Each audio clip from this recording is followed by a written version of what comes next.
নবীর একটা আদর্শের কারণে জান্নাতে যাবে। সিরত মানি আদর্শ। আর এটা আমরা কদমে কদমে মুহতাজ।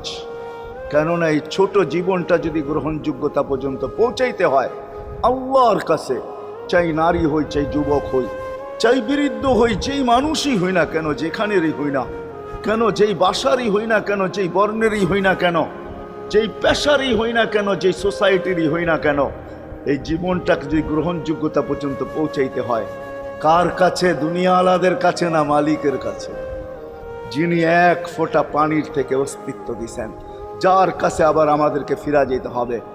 পালানের কোনো সুযোগ নাই। এই জন্যই কোরআন আমাদেরকে বোঝায় আইনাল মাফার।